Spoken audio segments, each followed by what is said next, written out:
I want to carry on with where Andrew left off there in 2 Corinthians chapter 3. Just picking up on that where it talks about where the Spirit of the Lord is, there is liberty. Actually, I'm telling you, go there. Go to James 1. There's one verse that I've been really pondering on. I pretty much, I might be overstating it. I think I read it most of the mornings this week. I kept coming back to this verse. So it's this thought of liberty. And Andrew's talked about this. He emphasized, at least at the start, emphasized being liberated from the fear of or seeking to please men. But obviously there's so much more, and he talked about being changed on the inside. And so it says in James chapter 1, verse 25, "But one who looks intently at the perfect law, the law of liberty, and abides by it," or another translation I read this week, which really kind of grabbed me, says, "perseveres in it, not having become a forgetful hearer, but an effectual doer, this man or woman will be blessed in what they do." So I was meditating on it. Says, the one who looks intently. I read this, and then I had heard a testimony this week about how somebody, this week or last week, my wife shared a little video with me of a man who's in his 70s, and he shared about how he was in the Marine Corps. He was in Vietnam, and he came back, and the Lord had it that he was placed, actually he was dating a girl, and he was placed in a Marine Corps camp in the U.S., only 5 minutes, I think it was, from where his girlfriend was. And when he got back, his girlfriend challenged him and said, "There's something different about you." And he said, "Yeah, there is." And he really took it to heart. He said they had a pure relationship. They were seeking to be honoring to the Lord, but he took that, was obviously just from the Lord, and it cut him, and he went away and really challenged himself, like, what has changed? And he knew what it was. He knew that hunger and that longing and that seeking for the Lord was gone. And so he made a decision that he was going to get up 10 minutes earlier. It was 10 minutes, 15 minutes earlier than he normally did, and just get into the Word. And so he shared then how he started to study the Word, and he would study 3 verses a day for 10 minutes or 15 minutes, and he went through, he picked one of the epistles, Philippians, Ephesians, something like that. He made it through, and he said, no change.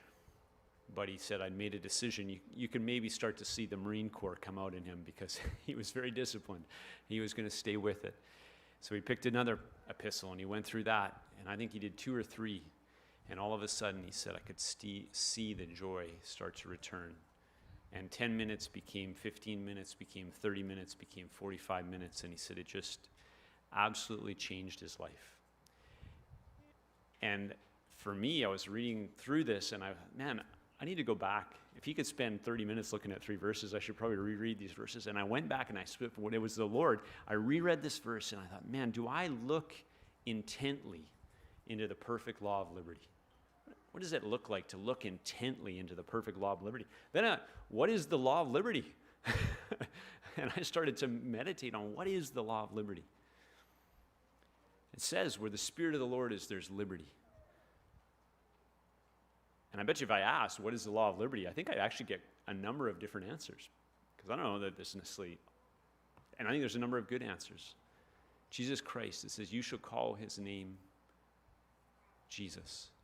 For he will, could we say, liberate his people from their sins? I think that one of the critical things of the law of liberty is that it's a freedom from sin. But I was looking at this verse, and I was looking at Hebrews 4, and it says in Hebrews 4, it talks a lot about those who have believed enter that rest. And I've often thought of that rest as resting from my own work of trying to live a life, almost like in the Old Covenant, trying to live a life under all these different things that somehow I might be pleasing to the Lord. And I believe absolutely there is a resting when we come to Jesus Christ and this perfect law of liberty. We are liberated from our sin, because only in Jesus Christ can we be set free. Under the Old Covenant, there was a pardoning, a covering over. We can call it that, a covering over of sin. But when Jesus came, there was an opportunity to be free, to be liberated, that we didn't have to live, as Andrew shared, when that pastor named his sin, And there was a willingness to humble himself. And that's the same for my testimony, and I think probably everyone's testimony, that when you came to a place where you're at the end of yourself and you cry out to Jesus, there wasn't just a covering over of the old life, but there was a freedom. It was the first time when I was 22 years old, I think, and I came to Christ. Despite having grown up in a Christian home and all of that, it was the first time when I came and really laid my life at the foot of the cross and was willing to be crucified with him. Say, Lord, whatever it costs, I need you. And that is when the chains were broken and I experienced this perfect law of liberty. A liberty from sin, a liberty from somehow trying to do it in my own striving and doing enough, like Andrew said, checking all the boxes. Do I read my Bible? Do I go to church? Do I give enough? Do I give 10%? Do I do this? Do I do that? How do I look on the outside? Do I look okay on the outside? And I was saying, man, I can have freedom. I can have rest from all of that. The other thing that came to me this week, too, I think there's a lot. When we meditate on the law of liberty, there's many things that Christ has come to set us free from. And for me, one of the things this week was even just, Lord, I need you to liberate me from just my own feeling of all the things that I need to, I don't even know how to say it, all the things that I need to accomplish in this life. Everything in you could almost say all of your hopes, all of your plans, all of your dreams, all of my to-do lists, everything like that. I just thought, man, there's a deeper thing, Lord, here of just bringing all things and laying them at your feet. And I just think that the Lord desires to continue to teach us what this law of liberty looks like. There are absolute principles to it, though, or bases to it, that the law of liberty says this. Because the law is like this law right here. Does anybody know what this law is? What's that law? Gravity, right? It's a principle. It's dramatic. It demonstrates something. How many thought when I dropped the Bible it was just going to hover here? It's not, right? The law of gravity it's going to work. So the law of liberty, there's another law. What's the other law?